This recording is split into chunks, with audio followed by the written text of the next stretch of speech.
Yeah, ladies and gentlemen. Once again, it's your boy, Crazy Quis, the host of Quis' Couch. Yeah.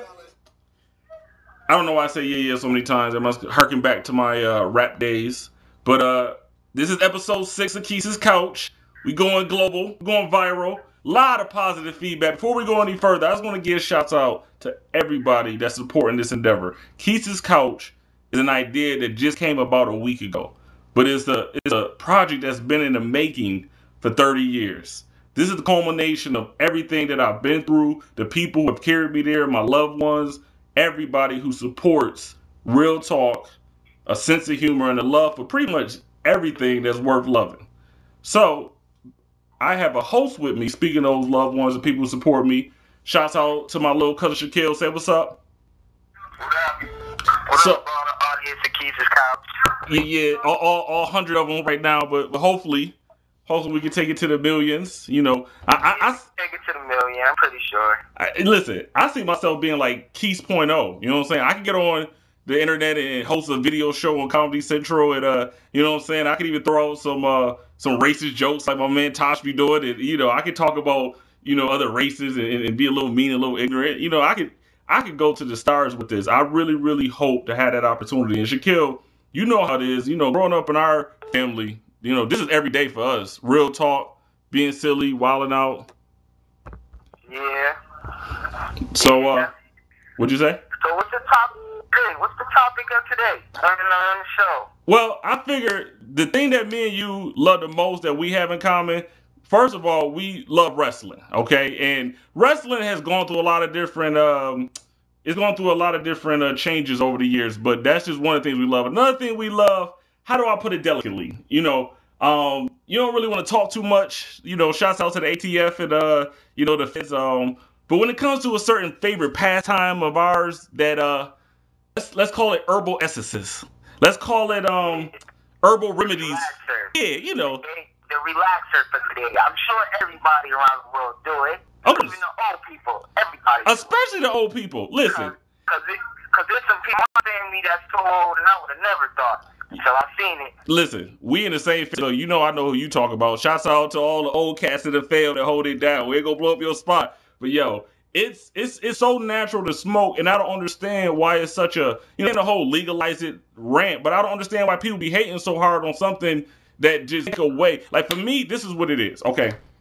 It's this movie called From Hell with Johnny Depp, where he's playing this detective who's clairvoyant. He can see the future. And so he's trying to solve Jack the Ripper. But what he has to do is take this little hemlock, this little poisonous drink every night to just calm his senses down because he got so much going on in his head. And he eventually dies from it. Oh, spoiler alert. Well, let's just say that he poisoned himself. But he had to take something to take away from all the crazy stuff going on in his head. If your brain half as crazy as mine, Shaquille, how could you not smoke?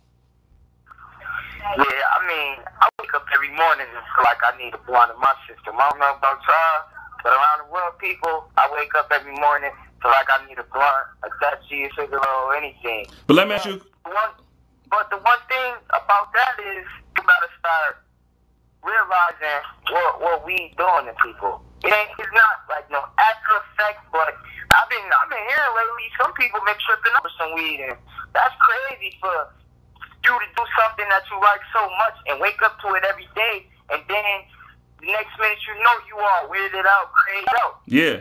And the thing too, you bring up a very good point. I'm gonna get to that, but one I want to speak to is the idea that if you gonna smoke often, like I do, like you do, like a lot of people do, you need to balance the fact that you killing so many brain cells. And see, I'm an English major. You know this. You know I love to read. Any gift I ever gave you was probably a book, like that Mick Foley jump off. The Mick Foley jump. Yeah, I love to read. I don't care what it is. You can read about anything. See, I stimulate so much mental activity. It's said that every time you learn a new fact, your brain grows to contain that fact. That in the Star Wars book. Shouts out to George Lucas. And so when you read and educate yourself, your brain grows. when you smoke, you kill your brain. So you have to maintain a balance. If you're not at a certain level of intellectual, just ability, if your brain, if you haven't exercised your brain enough, then you can't just take away from it and not build on it, because then you just have an empty shell. You can't smoke yourself out. And I'm talking to you, everybody who smoke on a regular. I'm not against smoking. I'm against just smoking. You know what I'm saying? If you can smoke and be productive, or at least read a book a week, then you good. You at least halfway good. So this is not just about smoking for me. This is about balancing a very realistic need. Because think about it. People that against weed and drugs, these same motherfuckers, they get prescription drug medicine for anxiety and depression. And they got HMOs and healthcare plans that pay that shit. Matter of fact, we pay for it in our taxes. Uh-huh. You know what I'm saying? Oh, those niggas smoking weed and those hangabouts and rostabouts and those bad people that smoke weed. And it's like, come on, man, get off of your high horse. You getting high too. You just doing it differently.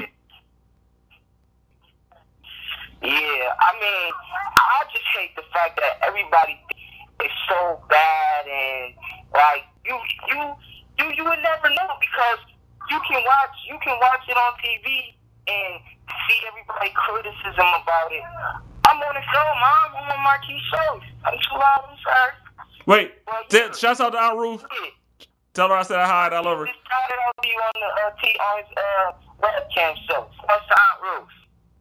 She said, shouts to the world, shouts to the show. Quis is Qouch. She on the couch right now. Tell her we're going global. Yeah. I just feel like for everybody to criticize weed, you can watch TV and not know who smokes weed. Everybody listen to everybody.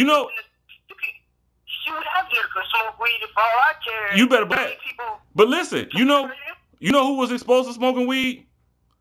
Bill O'Reilly. Bill O'Reilly is one of the biggest conservative, outspoken against hip hop, racist, like just angriest person out there. And this dude get high on a regular. Let Jon Stewart tell it. I don't know if it's true or not, but how hard is it to believe? I bet you the president blaze. Come on now. He from Chicago.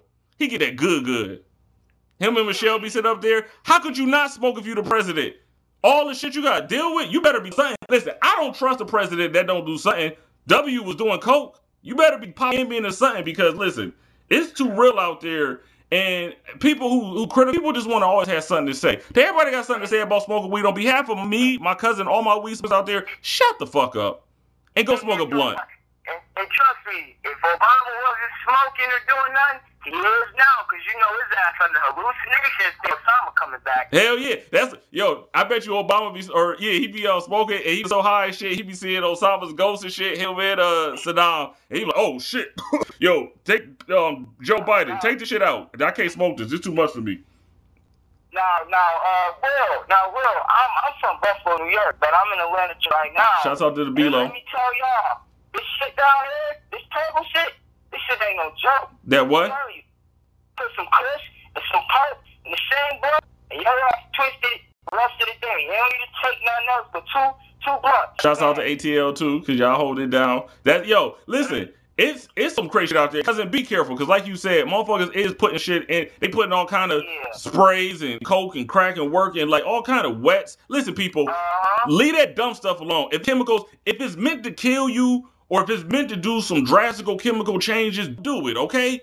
If you really want to fuck yourself, go get some rat poison and bleach from under the damn sink. Don't be getting wet. This is a shout out to anybody